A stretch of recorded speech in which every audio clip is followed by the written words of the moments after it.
Welcome to a walkthrough. We are continuing 2 Samuel chapter 9 through 11 and covering the topic of David's sin. Let's begin. Now David said, "Is there still anyone who is left of the house of Saul, that I may show him kindness for Jonathan's sake?" And there was a servant of the house of Saul, whose name was Ziba. So when they had called him to David, the king said to him, "Are you Ziba?" He said, "At your service." Then the king said, "Is there not still someone of the house of Saul, to whom I may show the kindness of God?" And Ziba said to the king, "There is still a son of Jonathan who is lame in his feet." So the king said to him, "Where is he?" And Ziba said to the king, "Indeed, he is in the house of Machir the son of Ammiel in Lo-debar." Then King David sent and brought him out of the house of Machir the son of Ammiel from Lo-debar. Now when Mephibosheth the son of Jonathan the son of Saul had come to David, he fell on his face and prostrated himself. Then David said, "Mephibosheth?" And he answered, "Here is your servant." So David said to him, "Do not fear, for I will surely show you kindness for Jonathan your father's sake, and will restore to you all the land of Saul your grandfather, and you shall eat bread at my table continually." Then he bowed himself and said, "What is your servant, that you should look upon such a dead dog as I?" And the king called to Ziba, Saul's servant, and said to him, "I have given to your master's son all that belonged to Saul and to his house. You therefore and your sons and your servants shall work for the land for him, and you shall bring in the harvest, that your master's son may have food to eat. But Mephibosheth, your master's son, shall eat bread at my table always." Now Ziba had 15 sons and 20 servants. Then Ziba said to the king, "According to all that my lord the king has commanded his servant, so will your servant do. As for Mephibosheth," said the king, "he shall eat at my table, like one of the king's sons." Mephibosheth had a young son whose name was Micah, and all who dwelt in the house of Ziba were servants of Mephibosheth. So Mephibosheth dwelt in Jerusalem, for he ate continually at the king's table, and he was lame in both of his feet. It happened after this that the king of the people of Ammon died, and Hanun his son reigned in his place. Then David said, "I will show kindness to Hanun the son of Nahash, as his father showed kindness to me." So David sent by the hand of his servants to comfort him concerning his father. And David's servants came into the land of the people of Ammon. And the princes of the people of Ammon said to Hanun their lord, "Do you think that David really honors your father because he has sent comforters to you?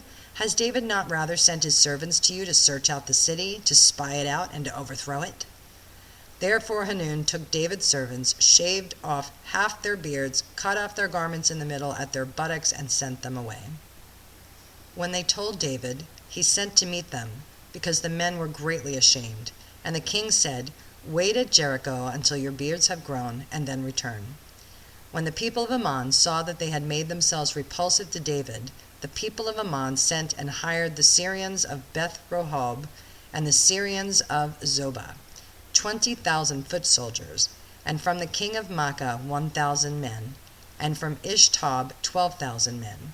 Now when David heard of it, he sent Joab and the army of the mighty men. Then the people of Ammon came out and put themselves in battle array at the entrance of the gate. And the Syrians of Zobah, Beth-rehob, Ishtob, and Maacah were by themselves in the field.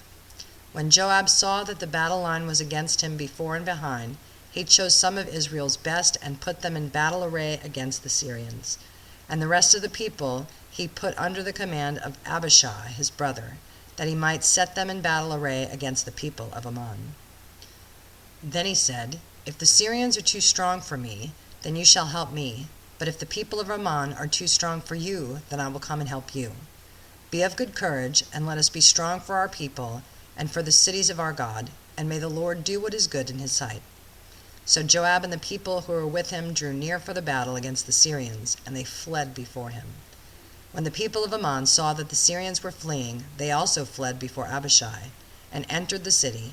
So Joab returned from the people of Ammon and went to Jerusalem.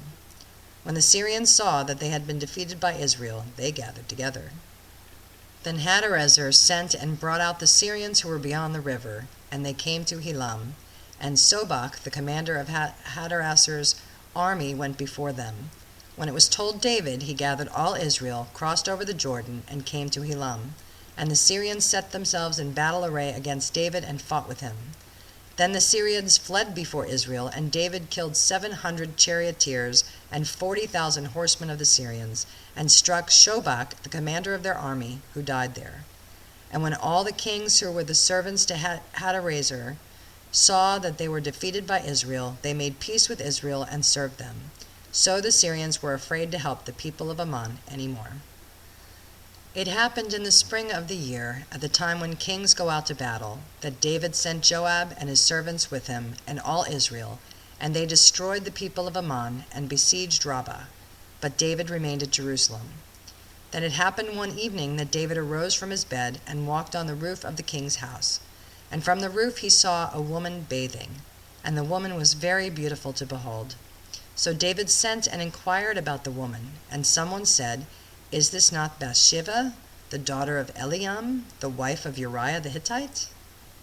Then David sent messengers and took her, and she came to him, and he lay with her, for she was cleansed from her impurity, and she returned to her house. And the woman conceived, so she sent and told David, and said, "I am with child." Then David sent to Joab, saying, "Send me Uriah the Hittite." And Joab sent Uriah to David. When Uriah had come to him, David asked how Joab was doing, and how the people were doing, and how the war prospered. And David said to Uriah, "Go down to your house and wash your feet." So Uriah departed from the king's house, and a gift of food from the king followed him. But Uriah slept at the door of the king's house with all the servants of his lord, and did not go to his own house. So when they told David, saying, "Uriah did not go down to his house," David said to Uriah, "Did you not come from a journey? Why did you not go to your house?" And Uriah said to David, "The ark and Israel and Judah are dwelling in tents, and my lord Joab and the servants of my lord are encamped in the open fields. Shall I then go to my house to eat and drink and to lie with my wife? As you live and your soul lives, I will not do this thing." Then David said to Uriah, "Wait here today also, and tomorrow I will let you depart." So Uriah remained in Jerusalem that day and the next. Now when David called him, he ate and drank before him, and he made him drunk. And at evening he went out to lie on his bed with the servants of his lord, but he did not go down to his house.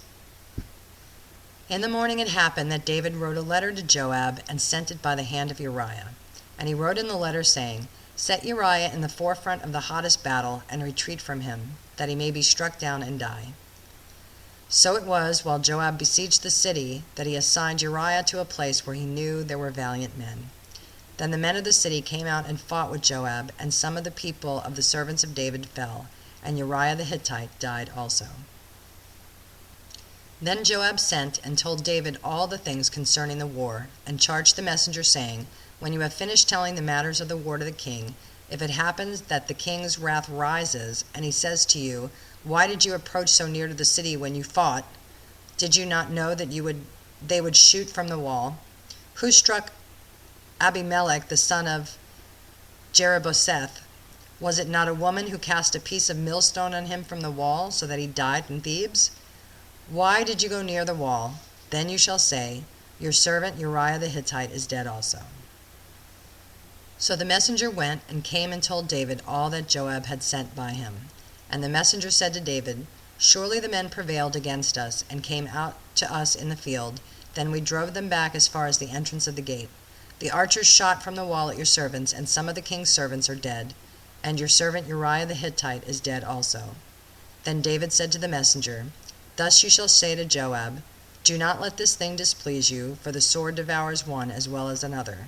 Strengthen your attack against the city and overthrow it, so encourage him."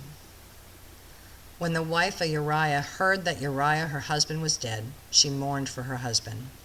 And when her mourning was over, David sent and brought her to his house, and she became his wife, and bore him a son. But the thing that David had done displeased the Lord. You think? So this was David's sin, that he, had someone murdered so that he could have his wife. So he's guilty of coveting his neighbor's wife. And then when he couldn't, he tried to lie to cover it up, to have Uriah go home to sleep with his wife so that no harm, no foul. And when that didn't work, then he had him killed. So I'd say, yeah, that displeased the Lord.